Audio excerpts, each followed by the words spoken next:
Nagkaengkwentro ang mga pulis at isang lalaki sa Santa Rosa, Laguna. Ang nakabarila ng mga pulis, sospek sa pamamail sa kanyang kapitbahay. Bago barilin ng kapitbahay, inabangan ng sospek ang biktima pero unang binaril ng kanyang pamangkin na umaawat daw noon. Dead on the spot ang pamangkin. Isinugod naman sa ospital ng sospek at ang kanyang kapitbahay pero nasawi rin sila. Ayon sa mga pulis, may alitan noon ng sospek at mga biktima mula nang dalhin sa rehabilitation center ang sospek. Hawak na ng mga otoridad ang sospek sa pamamaril sa Cavite na nag-ugat sa away trapiko. Sa Albay naman, natunto ng isa sa mga sospek sa pagnanakaw sa mga masahista sa Pasay pero hinahanap pa ang sospek na umano'y nanggahasa. May report si Nico Wahe. Ang riding in tandem na ito na nahuli madaling araw ng Biyernes sa Cabrera Street, Barangay 140 Pasay, nanloob sa apartment compound kung saan 13 masahista ang tumutuloy. Bukod sa ninakawan ng mga biktima, 2 sa kanila ang umano'y ginahasa pa. Kanina, iniharap ng Pasay City Police ang isa sa mga sospek na nahuli sa Legazpi, Albay. Siya yung angkas at pangalawang pumasok sa compound. Before sila pumunta sa Albay, doon sa Legazpi, itong mga tao ko, nakausap na po namin ang kanyang asawa. So, isa rin po yung asawa niya na nag-convince para sumuko po sa ating mga kapulisan. Mga biktima mismo ang kumilala sa sospek na magharap-harap sa police station. Wala kasing helmet o mask ang sospek ng manloob. Todo tanggi ang sospek. Gate niya nang mangyari ang krimen, nasa bahay siya at umuwi sa Albay para sumali sa billiard tournament. Hindi po talaga ako yun. Pero sa tingin niyo po, bakit kayo yung tinuturo ng mga biktima? Kasi po, dati ko pong nakasama sa kaso si Ashley po. Tinutugis ang isa pang sospek, si alias Ashley, na nanggahasa umano sa 2 masahista. Sabi ng pulisya, kabisado ni alias Ashley ang lugar dahil nakarelasyon niya ang kasamahang masahista ng mga biktima na wala sa apartment noong nangyari ang krimen. Ang driver naman ng pulang kotseng ito sa Abad Santos Avenue, Dasmariñas, Cavite, pinagbabaril ang driver ng pick-up sa Katumakas. Nasawi ang biktima na empleyado ng isang power utility company at magre-retiro na. Ang sospek sa away trapiko hawak na ng mga otoridad. Ayon sa DILG, nahuli ang sospek sa tulong ng mga lokal na opisyal. Iniharap siya sa media pero hindi nagkaroon ng pagkakataong magsalita. Naharap siya sa reklamong murder. Nico Wahe, nagbabalita para sa GMA Integrated News. Itinanggi ni Sara Diskaya na dawit ang kanyang kumpanya sa Ghost Flood Control Projects nang humarap sa pagdinig ng Senate Blue Ribbon Committee. Ilan pang contractor at district engineer ang sumalang at nasabon sa pagdinig. May report si Sandra Aguinaldo. Ang Alpha and Omega General Contractor and Development Corporation, tinukoy mismo ni Pangulong Marcos na pangalawa sa top 15 contractors na may pinakamaraming flood control projects. Si Sara Diskaya ang may-ari nito. Sa pagdinig ng Senate Blue Ribbon Committee, itinanggi ni Diskaya na dawit ang kanyang kumpanya sa anumang ghost flood control project. May ghost project? Wala po. Definitely. Ka, dahil pag meron kami ma-discover na may ghost project, pakukulong kita rito. Wala po talaga. Naungkat ang sinabi niya sa isang interview kung paano at kailan sila nagsimulang pumaldo sa kanilang construction business. Kailan po kayo unang nagkaroon ay kumita ng bilyon sa construction industry? Sinasabi niyo sa interview niyo, noong DPWH na kami. We have been in the construction business for 23 years. So I would presume na in the 23 years, pwede naman siguro kami po kumita. Sabi ni Diskaya, splice umano ang video ng interview. Yung billion, when I said DPWH, because prior to that, we were in local government. They spliced the video that was taken of me and just mentioned the DPWH. Tanong ni Senador Bato de la Rosa, kailan ba sila nagsimulang mangontrata sa DPWH? Sometime in 2012, we started with DPWH. Siguro mga 2016 onwards. Please make sure of your answer. Yes po, 2016 onwards po. 2016 onwards? Yes po. Naungkat din ang 40 magagarang sasakyan ng mga Diskaya. Anya, 28 lang ang luxury vehicles nilang pamilya. Sa kumpanya naman daw ang iba na service vehicles ng mga engineer. Ang balita ko, dun sa interview mo, binili mo yung isang Rolls Royce dahil nagandahan ka sa payong. Tama ba? Sir, yes po. Saan mo binili? Sa dealer po. Hindi ka nag-import? No po. Saan nyo gagamitin yung 28 kotse na luxury cars? I have 4 kids that use it all the time. You bought that from the taxpayers' money? No po. Hindi po. Huwag na tayo maglokohan dito. Iginiit ni Diskaya na tanging Alpha and Omega na lang ang kanyang pagmamayari at nag-divest na sa iba. Pero inamin din niyang may kaugnayan pa rin siya sa 8 construction company na may government contracts. So, you confirm, lahat ng siyam na yan, ikaw ang may-ari. Tama? Part owner po. Ipinakita ni Senadora Riza Ontiveros sa mga calling card ng asawa ni Diskaya na si Curly sa iba't ibang construction company. Kalaunan, naungkat na ang ilang kumpanya ay pagmamay-ari ng kamag-anak o empleyado niya. Kinwestiyon din ng mga senador kung paano napagsabay-sabay ng mga kumpanya ni Diskaya ang daan-daang government projects. Ang Alpha and Omega halimbawa, nakakuha ng 71 projects noong 2022. Giit ni Diskaya, wala silang kapit sa DPWH para makakuha ng maraming project. Magkano binibigay mong porsyento o advance sa mga tiga DPWH para mabigyan ka ng proyekto? Wala po ako binibigyan sa DPWH po. Baka may ipakita ako sulat sa'yo. Umamin ka na. Wala po ako talagang... Kasi hindi po ako nakikipag-transact with the DPWH. At the end of the day, pag nagsinungaling ka, ipapakita ko yung sulat.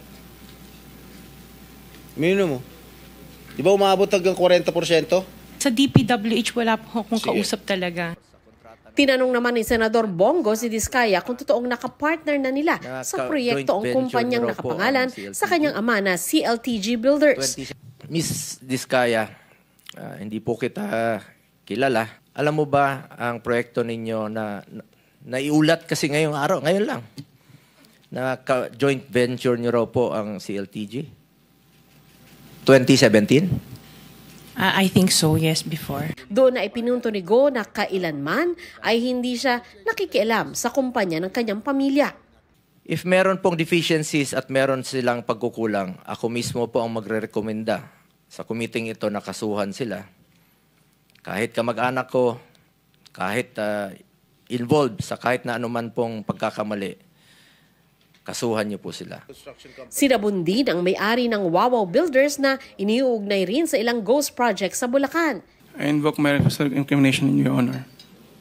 Okay. Ano? Can you repeat your answer? Wow. Dahil may mga usapin po na kakasuhan yung mga contractor ng DPWH po at parte ng ulat ng Senado na magpagrekomenda ng paghahain ng kaso laban sa resource person, ang payo ng aking mga abogado ay huwag magsalita sa panahon na ito. It is only answerable by yes or no, Mr. Arevalo. Bine-verify pa po namin, Your Honor. Kinwestiyon din kung paano nakakubra ng 58 flood control projects sa halagang 5 billion pesos ang MG Samidan Construction, gayong General Engineering A lang ang kategorya nito. Ibig sabihin hanggang 300 million pesos lang ang bawat proyektong pwedeng gawin. Nakakakuha ka ba more than or up to 300 million?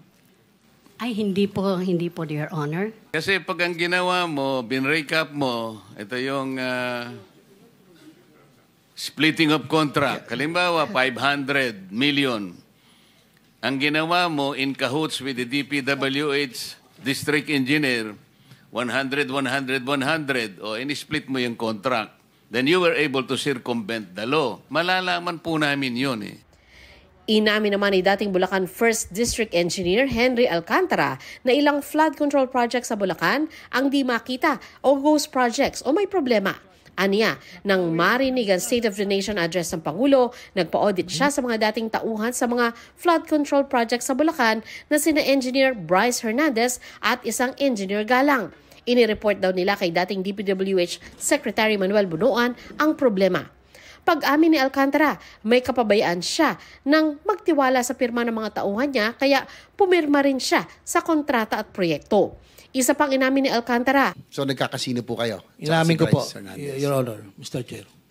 So sa inyong paglalaro, bukod doon, yung lifestyle, balita ko nga, sana pag dumating si Bryce Hernandez, Mr. Chair, pa-issue nyo na po siguro ng warrant of arrest, ay... mga ilang beses ko kayo naglalaro sa isang sabi na sa isang buwan, yung grupo nyo po?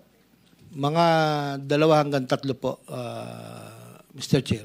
Wala si Hernandez sa pagdinig kaya pinapasight in contempt ng mga senador. I-issuehan din ng show cause order at posibleng iparesto ang may-ari ng Hightone Construction and Development Corporation. Sandra Aguinaldo nagbabalita para sa GMA Integrated News. Napurnada ang tangkang pagtakas ng 3 Chinese gamit ang backdoor sa Tawi-Tawi. Yan at iba pa sa spot report ni John Consulta. Plano raw umiskapon ng Pilipinas ng 3 Chinese na ito. Pero naunsyami ang pag-backdoor nila sa Bonggao, Tawi-Tawi. Backdoor ang tawag sa mga lugar na patago ang labas-masok ng mga tao o produkto para di mahuli ng mga otoridad. Patawid papuntang Malaysia.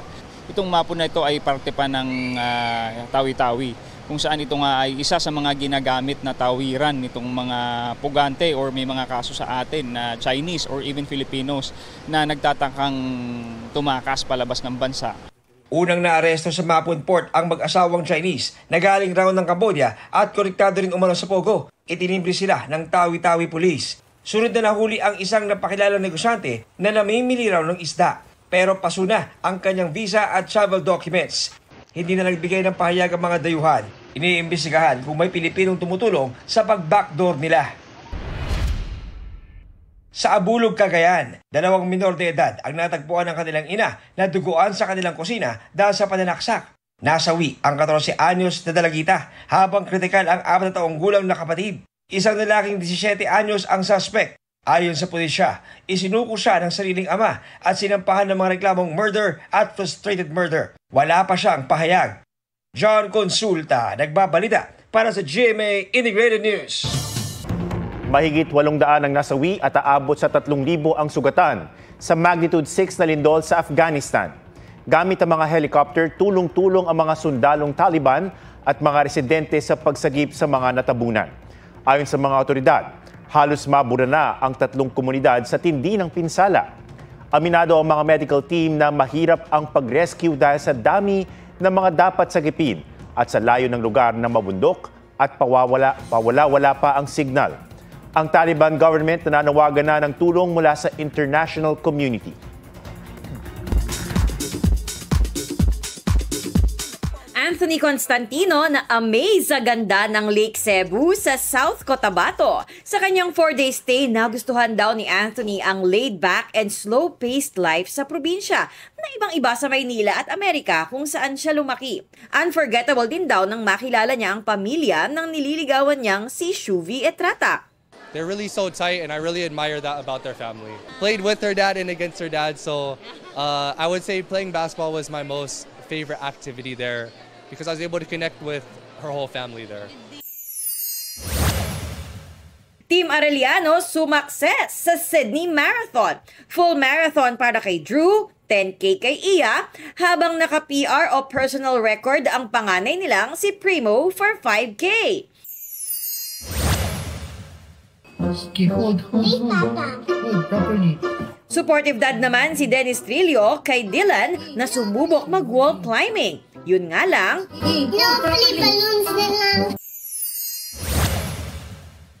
XPB housemates na sina Will, Shuvi at Ralph stunning in their kimonos sa Japan. After workation, magre-ready na rin si Will para sa concert niya this October. Kapuso power couple Bianca Umali at Ruru Madrid featured sa Asia's Most Stylish ng isang luxury magazine. Athena Imperial nagbabalita para sa GMA Integrated News.